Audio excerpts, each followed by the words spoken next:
Immediately, in politics, in business, in the civil service, in the judiciary, in the armed forces, and now perhaps even in journalism, many people feel corruption has become a widespread phenomenon in almost every sphere of Indian life. Does this make India worryingly unique, or is this to be expected in a poor third world country? Well, the accountability standards in India have been reasonably poor.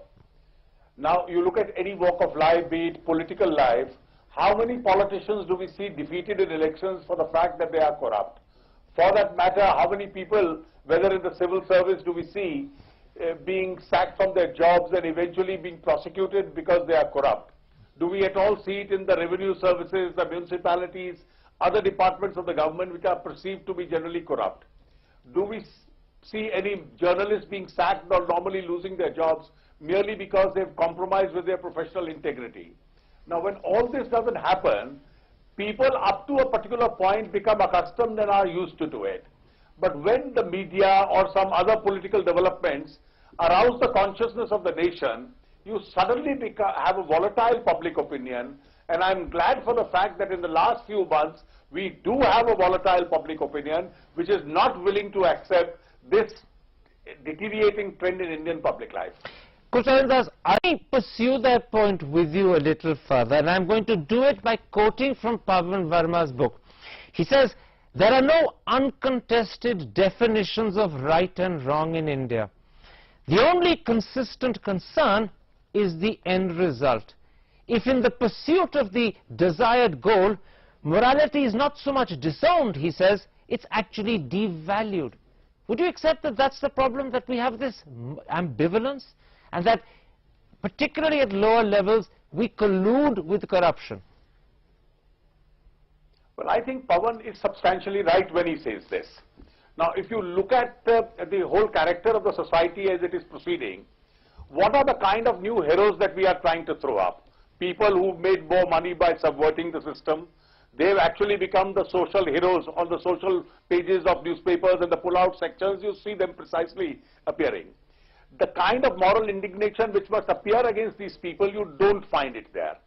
Similarly, in political activity, and political activity's dishonesty or the lack of integrity in politics really makes corruption at a lower level uncontrollable.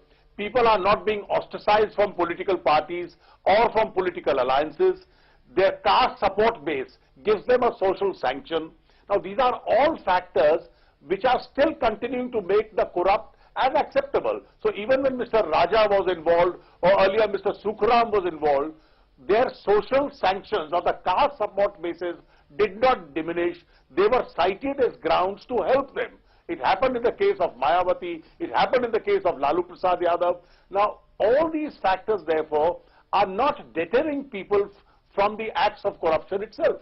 You know, Arun Jaitley spoke there about caste factors, kinship factors that don't deter, that don't provide a sanction that actually... Welcome back to India Tonight. We're discussing the spread of corruption in India. Arun Jaitley, let's now try and talk about what we can and should do to cure this cancer. To what extent, and let me begin by giving this as a suggestion to you, to what extent is corruption flowing from the way in which political funding happens? Is that the source of most of the corruption? Is that where we need to start? I think that is just one source.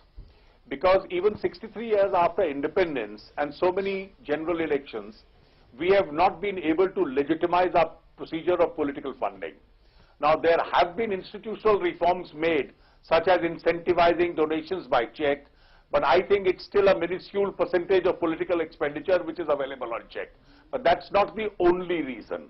I think that may have something to do with political parties and candidates receiving money in a color of money which is not acceptable.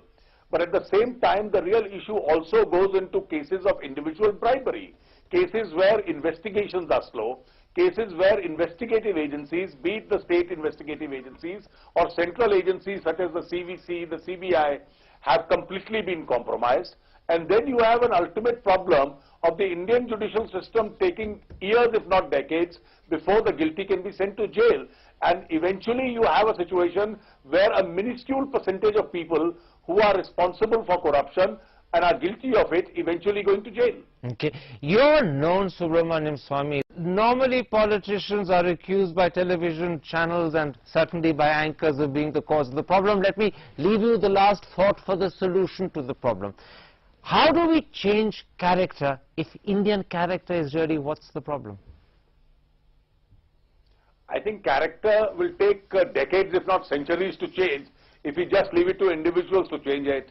You must make sure that there is a deterrence which gets in. People are scared of being corrupt. People are paying for being corrupt. And it's time that the corrupt started going to jail. It's only then that there will be a deterrence and some change in character which will take place. In other words, we need the Danda approach for India. Is that what you're saying, Arun Jaitley?